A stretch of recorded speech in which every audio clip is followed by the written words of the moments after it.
Hey y'all, it's another day, and the cool part is today is going to be a family day. Why is it that every time I talk you got something to say? Huh? Guineas.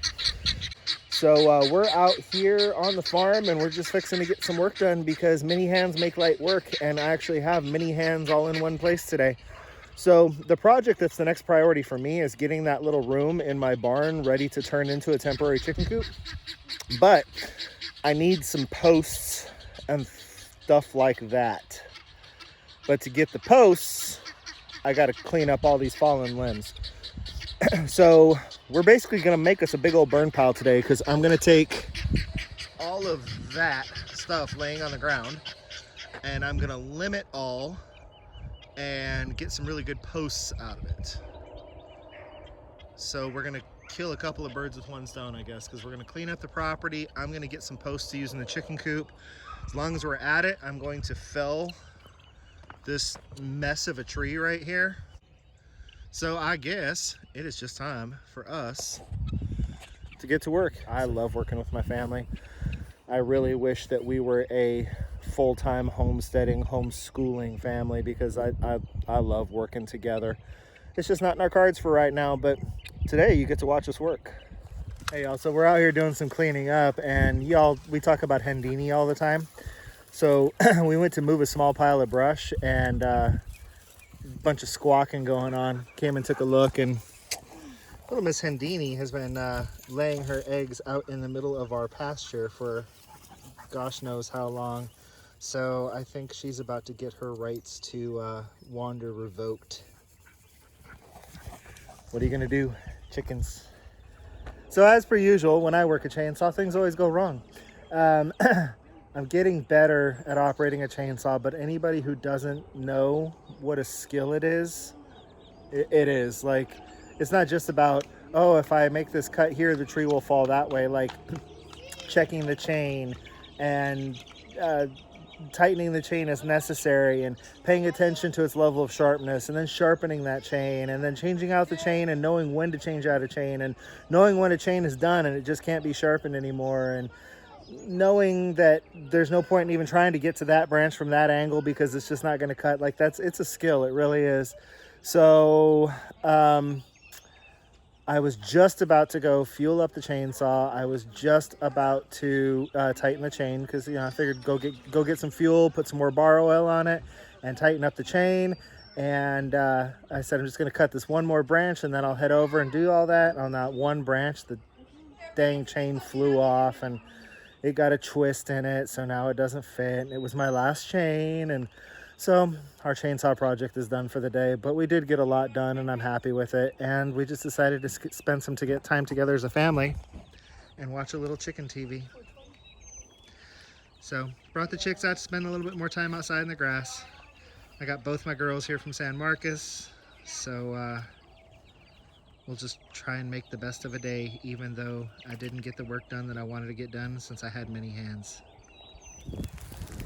We ain't gonna let no broken chainsaw slow us down. We got a little Scorched Earth project going on out here, so we're just basically trying to burn out the dead grass, because you know what? That's how nature works. Fire comes through, it burns out the dead grass, and then the live grass takes off like mad. So got bro over there. He's mowing down the tall stuff that won't burn. He's basically coming behind me. And what I'm doing is just using a torch to create kind of controlled burns. So I know it looks a little chaotic right now, but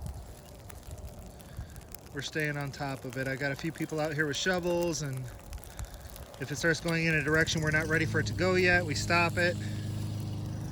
But you can actually see how, like, the good living green stuff doesn't burn, it stays. Just all this little dead stuff is burning out. And in a week or two, we will have a gorgeous green property with lots of fertility in the soil, to be honest. All right, y'all, so I had to come back out here in the morning because apparently I have like sweaty butt fingers. I'm not sure how else to describe it. So many of you know I shoot on an iPhone. I was out here working on the pasture and getting things burnt down, and doing some projects inside the garden. And I wanted to show everybody, but I take my phone out of my pocket and it's locked. It's locked for 60 minutes, which means that the wrong code got put in like 5 times in a row. But it was in my pocket the whole time. So apparently I have like sweaty little fingers on my butt. Sweaty butt fingers. Huh.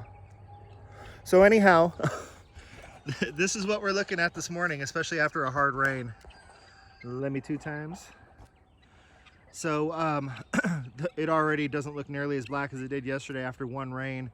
To give you all an idea, basically it all looked like this. So it's this tallish dead grass.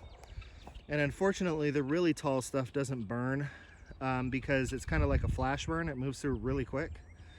But it gets all that stuff out from underneath the green mass, and it allows it to aerate, and it adds nutrients to the soil, and it does look better even though it's dark. So couldn't get the mower to work.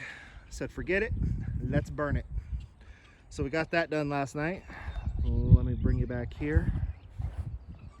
And then we came over here into the garden. This is what I wanted to show you. Threw some T-posts in this garden bed, threw up a 4-foot fence. This is going to be where we stake tomatoes. So this has always worked really well for me in the past. Throw up a piece of cheap fence, and as the tomatoes grow, you just tie them on. You know, I usually use some sort of little cotton string or something and just tie them onto the cage. So this bed will be full of tomatoes, and then we'll plant something low-lying right along the edge, probably green beans. So anyhow, we did get a lot done yesterday. We got 2 big brush piles formed. You might be able to see them there. 2 big brush piles formed. Got a big chunk of that brush cleared out of the pasture. Everybody kind of came inside and had lunch, and you know, we got the chicks out for a while yesterday. Let them get some sunshine and enjoy some grass. Spent some time out with the chickens, watching chicken TV, and then I started doing some mowing, and my son came out and joined me. He took over the mowing, so I said, you know what, I'm gonna start burning. So we did end up getting a lot done yesterday. It just wasn't what I planned to get done, but that's how homesteads work, right? You make your plans, and then the plans make you. I've got one more thing I want to show you all this morning, and then we'll probably call this video a wrap. So this is the last little thing that we'll do here before I just go ahead and call this video a wrap. The pasture is doing very well over here as far as the chicken's second pasture. Lots and lots and lots of grass. A chicken could get lost in that. So we just need to move the feeder and the water over and let them out. I can't do that while holding a phone, so I'll be back in a second. All right, so we've got everything moved over.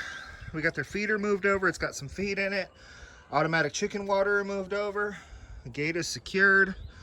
So I guess all that's left is to let the girls see their new temporary home. Go ahead and let them outside.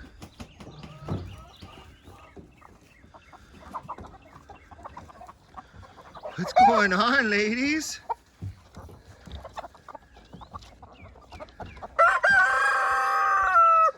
What's going on, ladies? All this green stuff.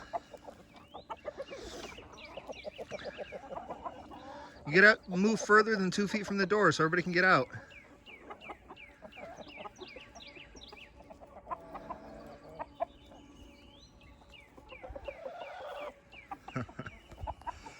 Why is it that happy chickens tend to make for a happy farmer?